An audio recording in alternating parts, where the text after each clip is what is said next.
Welcome to the Art of Leveraging by Asentiv. And I'm super excited to be your host today, Tiffanie Kellog, as we talk to Farrukh, who is going to tell us a little bit about Defynance. But first, welcome. We're glad to have you. Thank you, Tiffany. Yeah, glad to be here. And where are you at right now? I'm in the Tampa, Florida area currently. Yeah. Gotcha. And it seems like you spend some of your time in Tampa, some of your time in Atlanta. Yeah, family's still in Tampa, so I have to spend bulk of my time here. But then, yes, the business is located out of Atlanta, so I definitely get to Atlanta. I just was there last weekend. So is it a hard question to answer of which do you prefer more, Tampa or Atlanta? They both have their pros and cons, right? Atlanta is a burgeoning hub for fintech, for social impact as well, and it's a very vibrant city. But Tampa's also come a long way in the startup ecosystem, and of course the weather is a little bit better here, and lots of water to get to. So there's pros and cons for both. Awesome. Well, tell us a little bit about Defynance, what it is, why did you start it? Yeah, Defynance is the company, and really I've been in financial services for the bulk of my career, and over the last, I would say, couple of decades, there's been an emphasis on entrepreneurship, social entrepreneurship, and really tackling financial problems from a different or alternative perspective. So developing different alternative solutions. For example, mortgages that are based on co-ownership and lease to own structures, mutual insurance. And then Defynance is sort of a whole different way of tackling student debt. As you and I'm sure the audience is familiar, student debt is a major problem and crisis here in the United States, specifically in the last 15 plus years. It's really blown up into this massive crisis. There's more consumer student debt than auto loans and credit cards. In fact, it's the second largest consumer debt after mortgages today. Oh wow, I didn't realize it was so massive. It is, and the average student loan now is almost $40,000. It's like buying an entry-level BMW or something, right? So it's no joke. And really for me, it's like it makes no sense to put young people who haven't even started their economic journey or their career under so much the burden of debt, right? To start off with. So they're always behind the eight ball from the get-go. They're not able to make the type of decisions previous generations made.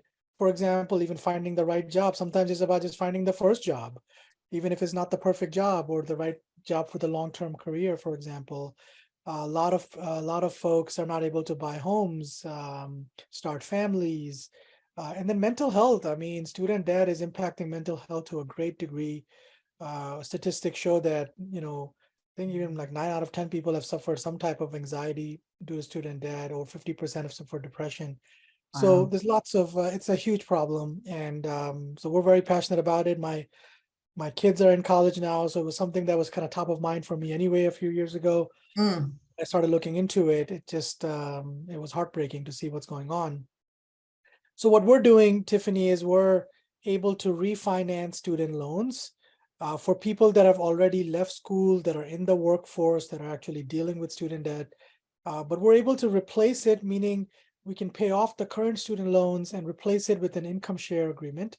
The income share agreement is very beneficial for consumers because, number one, the payment is tied to income. So you can imagine on the downside, if income goes down, payment automatically goes down. If you become unemployed or the income drops below a minimum threshold that we have, then we actually pause their payments and then try to figure out what's going on. So we've also curated like career support and financial support resources, because if our customers are not doing well for some reason, we're not making as much money, or the payments are paused, we're not making any money. So we're also incentivized, and our goals are the same as our customers, to help them recover from that. So for example, in the case of unemployment or some economic hardship, we can connect them with career counselors, help them change careers if necessary, recruiters, job listings, etc., to help them get back on their feet, and also to help them navigate their career. When should you ask for a raise, and how should you, what's the strategy for getting the best raise, and how do you kind of improve on your career career path, because if they make more money in the future, we also make more money because we are sharing a percentage of income. And the income share is fixed, so that doesn't change. Whatever we agreed to at the beginning, that percentage remains the same. And also the term of the contract is also fixed. It doesn't change. It could be anywhere from 5 to 15 years. And then I know there'll be a question about, well, what happens if somebody does well in their career, they pay more money? Certainly possible that they pay more, but they get a lot for that too, because they get the downside protection. But then we also protect them on the upside. We have a payment cap. So if they hit a certain payment cap, the contract ends. They can make prepayments to end the contract sooner. There's buyout clauses. So we have protections on both sides, and we have this mechanism where they invest in themselves, and we give them a reward at the end, a cash reward, by them investing in their own career and in their own income sharing. So we've built mechanisms to kind of, protect on the downside, as well as if they do better in their career than we expect. Gotcha. So what made you, decide, how did you do this? What were the obstacles in creating this amazing business? Yeah, as far as why, obviously the problem is the big why. It's something that one of my co-founders also dealt with when he had left school with major student debt. He actually had to join the army to have his student debt paid off, right? So he ended up with like a 9-year career in the armed forces, and the impetus for that was student debt. So another one of my co-founders was more of a kind of dealing with student debt as a parent with his kids' education. So we've all kind of dealt with it from different perspectives. And there's so many people in my own family, close family members and friends, that are dealing with this problem too.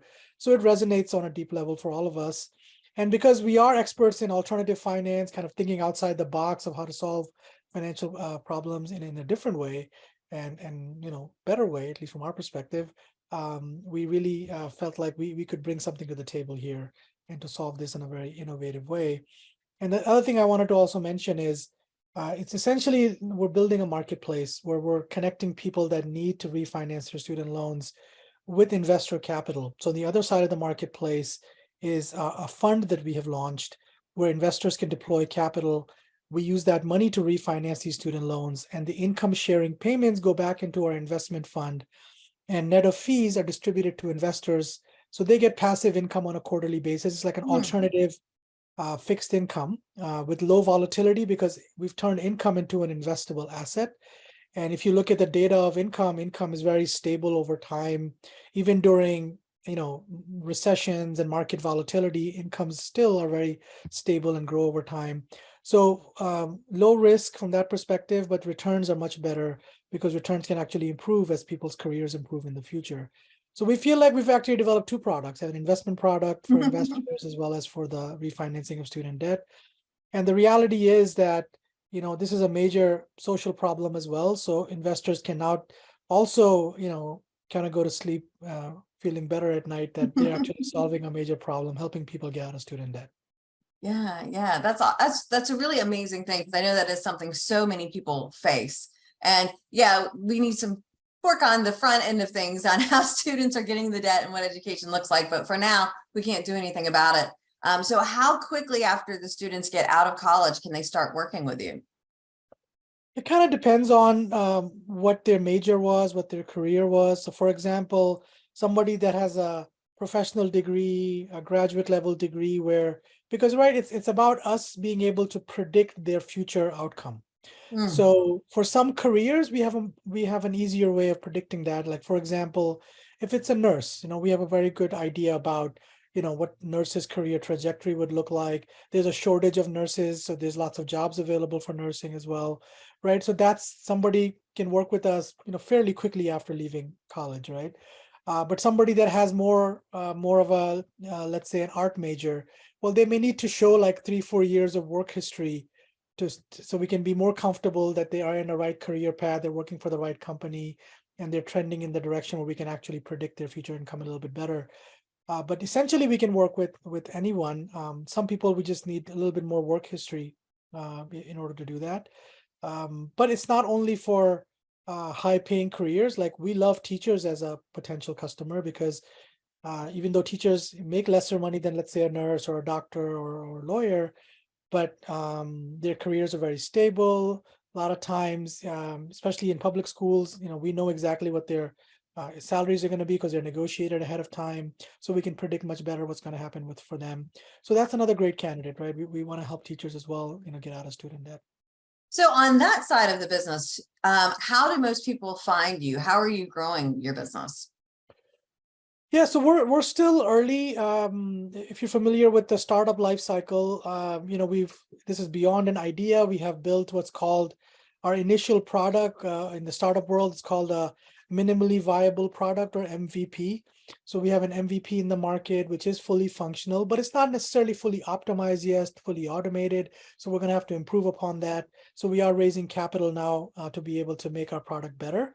But as far as how people are finding us, well, so far we've done what we can with digital marketing, with being very active on social media, attending events through our website and driving traffic there. So organically, we've already, I think over 200 people have already applied to refinance their student loans, which adds up to more than $15 million. So we already have some early traction on that side to show that people want to do this. Now we're focusing on raising the investor capital so that we can, kind of match this up, the supply and demand side of everything. And now we at least can document to investors that there's a demand for this, and based on raising the capital there, then we can actually start executing more deals. We have executed a few deals, so we have a track record as well, a very successful track record on these early deals going forward. But now this is a big year for us to start really going to market, going from there. But the next level for us is going to be to establish some strategic partnerships. Like we're thinking about credit unions, financial advisors, employers, because we believe we have an employee benefit offering we can build around this. And also like different associations, like professional associations for nurses, doctors, teachers, etc. Partnering up with like alumni associations at universities and so on. So that's like the next level that we want to work on. And then we also kind of really want to work on in the next phase, sort of our ed tech components, because we want to help people transition careers. We want to help people, do better in their careers by getting certifications, degrees, etc. So we're kind of going to build out those components. And we also have this innovative concept of sort of gamifying money, because we really believe like people's relationship with money is problematic, and we need to really work on that as well, help people understand finances better, help understand their money better, so that they get more comfortable in that area too. Wow, so that's a lot going on. And usually I ask, what are we looking for 5 years from now? So it's all that you thinking in the next year or two, or in the next 5 years, how, or is there anything else to your vision beyond that you think you will accomplish within the next 5 years? Well, the next 5 years, we want to open up the investment to the everyday person. Okay. Because when you think about investors, right, there's the more sophisticated investors, the SEC kind of labels them as accredited investors. And it's unfortunate because sophistication is measured by how much money you make or how many assets you have, not about how sophisticated you may be from a mental perspective or your education perspective. So that's just the way, the SEC looks at it. But however, we feel like this is the problem of the middle class, right? Because if you're poor, there's lots of resources, scholarships, grants available to help you, right? Go to college. Yeah. And if you're rich, you can afford to pay for college. But it's the middle class that really struggles, we believe. So why not have the ability to help the middle class get out of student debt, but then to support each other by investing in each other as well? So why not make this investment opportunity available to everybody? And we believe it's a great investment opportunity that can create, passive income in your retirement. Even as a young person, you can invest in this and create passive income that can help your kids go to college in the future, for example, right? So why not make that available to everybody and not just to people that are accredited or rich who can afford to invest in something like this? So that's the other big goal in the next 5 years, hopefully even sooner than 5 years, but we really want to complete that circle and really make this a solution that the middle class can embrace and create a huge network and community effect out of this. That is awesome. Yeah, that sounds so amazing, what you get to do with your business. And I use the word amazing because at Asentiv, our goal is amazing business and spectacular life. And we've been talking a lot about your business. So I would love to know, what's beyond the business. What do you like to do for fun? How do you like to spend your time when you're not working? And I know you're a serial entrepreneur. So there's a lot of work going on. There's a lot of work going on, so there's always has to be a balance. Well, one reason I moved down to Florida about 10 years ago was to find more balance because, I was kind of grew up in the Northeast in the New Jersey, New York area, and it's a big rat race up north specifically. So I found myself not remembering a lot of time with my younger kids. I was like, I don't even remember some of the stuff that happened with them. So I have 4 kids, two a little bit older and 2 a little bit younger. So that was one big motivation to come to Florida, find more balance in life, spend more time with the kids and with family. So family, of course, family takes priority after beyond work. And now the kids are older, so we can do more activities together. But I do like the outdoors, going camping, doing some of these more outdoorsy activities. Sports fan as well. Follow all the major sports. I grew up in the Philly area, so big Philly sports fan, essentially. Oh, and that's common for Tampa to have lots of sports fans from other areas because that's just how it is down here. We have a lot of people like you and I that come down here because it's just gorgeous in Tampa. It is. Oh, you're also based in Tampa? I didn't realize I am in Tampa, just north, 1 block away from being officially in Tampa. So I'm in Pasco County. Oh, okay. Yeah, very close. I'm actually in right now in the Lakeland area. So again, 1 block to the Okay, east. my in-laws live in Lakeland, so Yeah. definitely get it. So what are you looking for now? What is kind of that next big thing that you're doing, the next step? Because I know there's a lot. Yeah, we've bootstrapped the business, which means we've kind of built it on our own capital, and with capital from friends and family, and we did some little crowdfunding raise as well a couple of years ago. We've also been supported by TechStars, which is a major accelerator program, a global program, probably one of the best ones in the world. So now we're also raising our seed round. So we need to raise capital from venture capitalists, angel investors. So that's going to be a focus. And so if anybody interested in supporting a business that's a fintech, I like to call us an impact fintech because we're a fintech is also making a social impact. So impact fintech marketplace is essentially what I think we're building. So if anybody's interested in supporting us in that area, please reach out to me. You can go to our website. There's a form you can fill out for contact us to reach out and talk about this. And of course, we also want investors to invest in our income share agreements for all these people that we're refinancing. So that's a different kind of an investment. So the investment in the business is more the home run investment. We're high risk, high reward, but the investment on the deal side is a lot more conservative with returns that are in double digits or very low volatility. But that's more of a fixed income investment where as any investor will tell you, a good investor, you have to diversify your portfolio. So nowadays, with the way the markets are, with all this volatility and inflation and all the stuff that's going on, recession fears, etc., we believe we have a new type of an investment that can really is non-correlated with a lot of market conditions. So would love to talk to investors about that.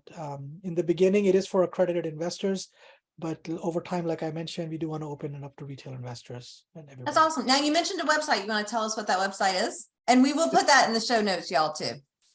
Yeah, Defynance, DEFYNANCE.com, which is the main company site. And if you're an investor, you can go to isacreditfund.com. So ISACREDITFUND.com.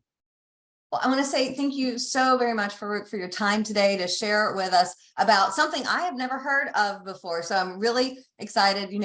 Defynance sounds better than, just having to deal with those student loans, and that's never an easy thing. So thank you for sharing with us your knowledge, your wisdom. Y'all be sure to check out his website, whether you might need to refinance that loan or maybe you're looking to invest. That would be an amazing thing. I want to say thank you for the art of leveraging with us today. Awesome, Tiffany. Always love to talk to somebody in the Tampa area. So thank you so much. Happy networking, y'all. All right. Bye-bye.